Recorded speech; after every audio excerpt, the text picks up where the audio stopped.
Hello everyone, welcome back to NJ classes. Guys, previous class के अंदर हमने Golgi topic को कंप्लीट किया था।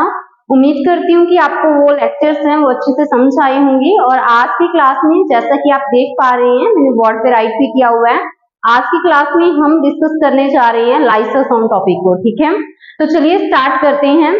सबसे पहले गाइस देखिए कि जो लाइसोसोम टॉपिक है हमारा, ठीक है, तो जैसा कि हम प्रीवियस टॉपिक्स के अंदर भी मैंने आपको बताया है हर एक सेल ऑर्गेनल पढ़ने से पहले कि उनकी डिस्कवरी है वो किसने की थी। ठीक है, तो ऐसे ही हम लाइसोसोम की डिस्कवरी के बारे में भी देखेंगे। तो आप देखिए कि जो लाइसोसोम है, तो लाइसोसोम की डिस्कवरी किसने की थी, क्योंकि देखिए प्रीवियस मास्टर कैडर के अंदर भी स्पेसिफिक उन्होंने एक दो क्वेश्चन हैं वो साइंटिस्ट से पूछे हैं। तो नेक्स्ट के अंदर भी हम उम्मीद कर सकते हैं ना कि कहीं से भी पूछा जा सकता है क्वेश्चन। तो इसी वजह से आपको जो इम्पोर्टेंट सेल ऑर्गेनल है एटलीस्ट उनके तो जो डिस्कवरर के नेम है वो आपको ध्यान रखने हैं। तो देखिए जो लाइसोसोम है उसकी डिस्कवरी किसने की थी। लाइसोसोम की डिस्कवरी है की थी क्रिश्चियन डे डुवे। ठीक है, किसने की थी, क्रिश्चियन डे डुवे नाम के साइंटिस्ट ने। और जो लाइसोसोम की डिस्कवरी जब उन्होंने की, ठीक है, तो किन सेल्स के अंदर की, ये भी ध्यान दीजिए। तो इनकी डिस्कवरी हुई थी सबसे पहले लीवर सेल्स के अंदर। ठीक है, तो देखो जो क्रिश्चियन डे डुवे नाम के साइंटिस्ट हैं जिन्होंने इसकी डिस्कवरी की, उन्होंने इसको नेमिंग भी दी। ठीक है, तो इट मीन्स आप साथ में नोट कर सकते हैं कि जो इसकी नेमिंग है, ये जो टर्म है ये किसने दी थी, ये भी थी क्रिश्चियन डे डुवे। ठीक है, नेक्स्ट देखिए कि जैसे हमने पढ़ा गोल्जी बॉडी के बारे में प्रीवियस क्लासेस के अंदर, ईआर के बारे में।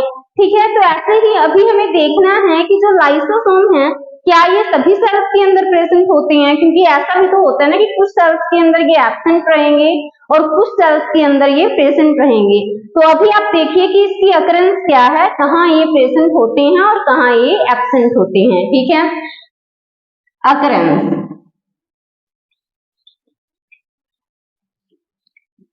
तो लाइसोसोम है गाइस, ये मेनली आप नोट कीजिए पहले एब्सेंट कहाँ होंगे। लाइसोसोम एब्सेंट होते हैं किनके अंदर, प्रोकैरियोटिक सेल्स के अंदर। प्रोकैरियोटिक सेल्स के अंदर, तो प्रोकैरियोटिक सेल्स के अंदर लाइसोसोम एब्सेंट होते हैं। ठीक है, प्रोकैरियोटिक सेल्स जैसे कि बैक्टीरिया की सेल, तो उनके अंदर मेनली जो लाइसोसोम है वो क्या रहेंगे, एब्सेंट रहेंगे। बट जो लाइसोसोम है वो प्रेजेंट कहाँ होंगे, फिर ये प्रेजेंट होते हैं गाइस यूकैरियोटिक सेल्स के अंदर। यूकैरियोटिक सेल्स के अंदर लाइसोसोम प्रेजेंट रहेंगे, बट प्रोकैरियोटिक सेल्स के अंदर लाइसोसोम एब्सेंट रहेंगे। अभी आपका क्वेश्चन होगा कि क्या सभी यूकैरियोटिक सेल के अंदर जो लाइसोसोम है वो प्रेजेंट होते हैं। नहीं, सभी यूकैरियोटिक सेल्स के अंदर लाइसोसोम है वो प्रेजेंट नहीं होते, कुछ एक्सेप्शन केस भी हैं यहाँ पे। तो देखिए वो एक्सेप्शन केसेस कौन कौन से हैं, यानी कि वैसे तो देखिए हम बोलते हैं कि इन जनरली ऑलमोस्ट यूकैरियोटिक सेल्स के अंदर लाइसोसोम प्रेजेंट होते हैं, बट कुछ एक्सेप्शन केसेस हैं गाइस, यहाँ पर जो लाइसोसोम है वो क्या रहेंगे, एब्सेंट रहेंगे। ठीक है, हमेशा की तरह एक तो हमारे पास आपको पता ही होना चाहिए कि जो मैच्योर मैमेलियन आरबीसी है, मैच्योर मैमेलियन आरबीसी, तो मैच्योर मैमेलियन जो आरबीसी है उसके अंदर भी क्या होगा, उसके अंदर भी लाइसोसोम क्या होता है, एब्सेंट होता है। ठीक है, और जो मेरिस्टेमेटिक सेल्स होती हैं, मेरिस्टेमेटिक सेल्स आपको पता है वो सेल्स जिनके अंदर डिवाइड करने की कैपेसिटी होती है उनको हम बोल देते हैं मेरिस्टेमेटिक सेल्स। तो मेरिस्टेमेटिक सेल्स जिनके अंदर डिवाइड करने की कैपेसिटी होती है तो उनको मेरिस्टेमेटिक सेल्स बोलते हैं, और उनके अंदर लाइसोसोम क्या होता है, एब्सेंट होता है। इसके अलावा कुछ फंगी भी ऐसे हैं, कुछ फंगी ऐसे हैं जिनके अंदर क्या होगा, जिनके अंदर लाइसोसोम एब्सेंट होगा। एग्जाम्पल नोट कीजिए उनके, ईस्ट जो कि हमारे पास यूनिसेलुलर फंगी है। ईस्ट क्या है हमारे पास, यूनिसेलुलर फंगी। ठीक है। सेकंड नोट कीजिए न्यूरोस्पोरा। न्यूरोस्पोरा, तो न्यूरोस्पोरा और ईस्ट ऐसे फंगस हैं जिनके अंदर लाइसोसोम क्या रहेगा, एब्सेंट रहेगा। Is it clear? और इनके अलावा नोट कीजिए प्रोटिस्ट। प्रोटिस्ट में स्पेशली आप नोट कीजिए यूग्लिना। तो इनके अंदर क्या होता है, इनके अंदर है तो ये यूकेरियोटिक, बट इनके अंदर क्या रहेगा, एब्सेंट रहेगा क्या, लाइसोसोम। तो आई थिंक आपको क्लियर हुआ होगा कि जो लाइसोसोम है वो कहाँ प्रेजेंट होते हैं, कहाँ एब्सेंट होते हैं। तो आपको सिंपली ध्यान रखना है कि प्रोकैरियोटिक सेल में एब्सेंट रहेंगे, ऑलमोस्ट यूकेरियोटिक सेल्स के अंदर प्रेजेंट होते हैं, बट कुछ एक्सेप्शन केस हैं यूकेरियोटिक के केस में।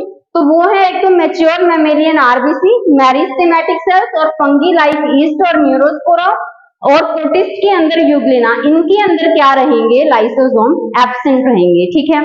तो नेक्स्ट हम अभी पढ़ेंगे नंबर के बारे में कि जो लाइसोसोम है उनका नंबर कितना होता है। ठीक है। तो नोट कीजिए कि जो लाइसोसोम का नंबर है वो वेरी करेगा। ठीक है। वेरी क्यों करेगा, क्योंकि देखो जो सेल्स, कुछ ऐसे सेल्स होती हैं जिनके अंदर इंट्रा सेलुलर डाइजेशन होगा, सेल के अंदर डाइजेशन का काम होता है। ठीक है। तो ऐसी सेल्स जिनके अंदर इंट्रा सेलुलर डाइजेशन होता है वहां लाइसोसोम का नंबर क्या होगा, ज्यादा होगा। वहां लाइसोसोम का नंबर क्या होता है, ज्यादा, क्योंकि लाइसोसोम किसमें हेल्प करता है, डाइजेशन में। ठीक है। लाइसोसोम का फंक्शन क्या होगा हम पढ़ेंगे आगे। लाइसोसोम का फंक्शन होता है गाइस डाइजेशन में। तो ऐसी सेल्स जिनके अंदर इंट्रासेलुलर डाइजेशन हो तो फिर उनके अंदर जो लाइसोसोम का नंबर है वो भी क्या होगा, ज्यादा होगा। ठीक है। तो हम कह सकते हैं जैसे कि WBC, ठीक है, फैगोसाइड, तो इनके अंदर जो लाइसोसोम का नंबर है वो ज्यादा देखने को मिलेगा, क्योंकि वहां क्या होगा, इंट्रासेलुलर डाइजेशन होगा। तो आई थिंक गाइस ये स्लाइड है वो आपको क्लियर हुई होगी, बाकी फिर हम नेक्स्ट स्लाइड में नेक्स्ट देखिए स्ट्रक्चर ऑफ लाइसोसोम, कि लाइसोसोम का स्ट्रक्चर है वो कैसा होता है। लाइसोसोम का स्ट्रक्चर कैसा रहता है। तो अगर हम लाइसोसोम का स्ट्रक्चर ड्रॉ करें तो लाइसोसोम की बेसिकली पहले ये बताइए कि शेप कैसी होगी। लाइसोसोम की जो शेप है वो कैसी होती है, स्फेरिकल। तो it means we can say कि ये स्फेरिकल सेल ऑर्गेनल है। ठीक है।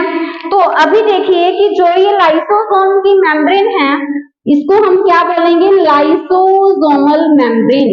क्या कहेंगे इसको हम, लाइसोसोमल मेम्ब्रेन। तो जो लाइसोसोम की मेम्ब्रेन है गाइस, बताइए आप देख के बता सकते हैं कि इसके अंदर सिंगल मेम्ब्रेन है या डबल मेम्ब्रेन है। तो लाइसोसोम है एक ऐसा सेल ऑर्गेनल है जिसके अंदर सिंगल मेम्ब्रेन प्रेजेंट होती है, यानी कि ये सिंगल मेम्ब्रेन सेल ऑर्गेनल है, सिंगल मेम्ब्रेन सेल ऑर्गेनल है। ठीक है। तो अभी देखिए कि जो लाइसोसोम की मेम्ब्रेन है वो सिंगल होती है, सिंगल मेम्ब्रेन सेल ऑर्गेनल है। सेकेंड थिंग कि जो लाइसोसोम की मेम्ब्रेन है वो किससे मिलकर बनती है, वो होती है लिपोप्रोटीन की।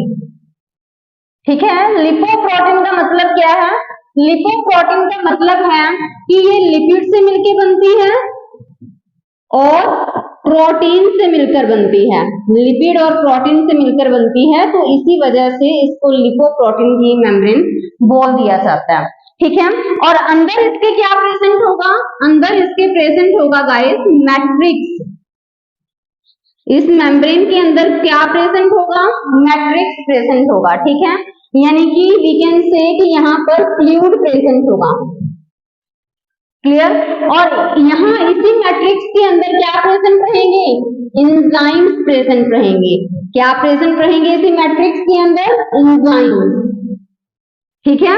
और जो ये एंजाइम इस मैट्रिक्स के अंदर प्रेजेंट होते हैं, समझ रहे हो ना आपकी। सबसे पहले अगर हम बात करें लाइसोसोम की मेम्ब्रेन है जो कि सिंगल मेम्ब्रेन सेल ऑर्गेनल है, उसके अंदर हमें पता है क्या प्रेजेंट होगा, मैट्रिक्स यानी कि फ्लूइड, और इसी मैट्रिक्स में एंजाइम प्रेजेंट रहते हैं, ठीक है। और जो ये एंजाइम हैं वो कैसे होते हैं, वो हाइड्रोलिटिक एंजाइम होते हैं, हाइड्रोलिटिक एंजाइम।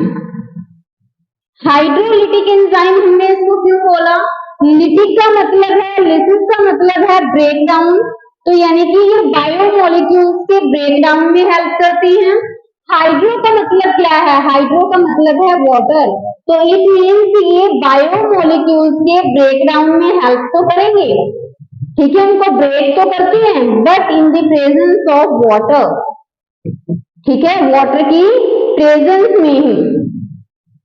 तो इसी वजह से हम बोल देते हैं कि जो ये एंजाइम्स हैं वो कैसे होते हैं, हाइड्रोलिटिक एंजाइम, ठीक है।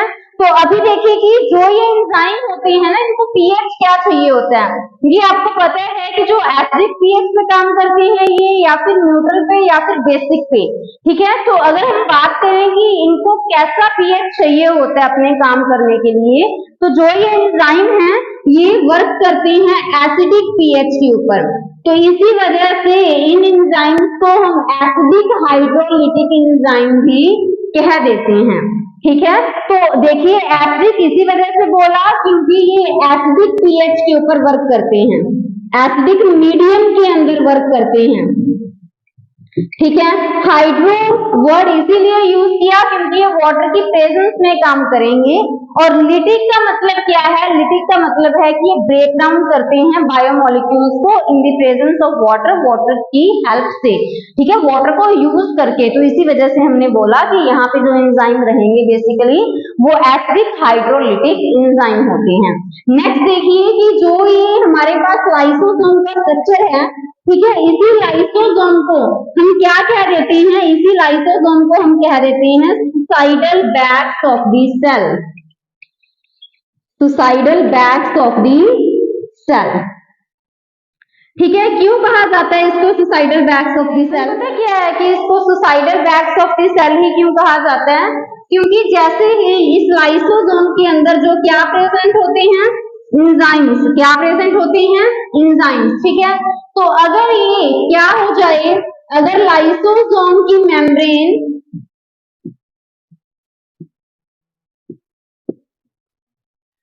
रप्चर हो जाती है किसी भी टॉक्सिक सब्सटेंस से, जो ये लाइसोसोम की मेम्ब्रेन है अगर ये रप्चर हो गई तो क्या हो जाएगा, जो ये एंजाइम है ये बाहर रिलीज हो जाएंगे,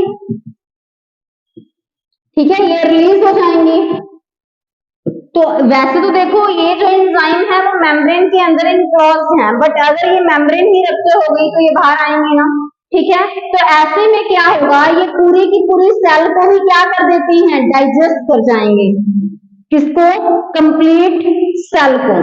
तो देखिए तो जिस सेल के अंदर वो थे उसी को ही वो क्या कर रहे हैं, डाइजेस्ट कर रहे हैं, तो इसी वजह से हमने उसको क्या बोला है, suicidal bags of the cell, ठीक है।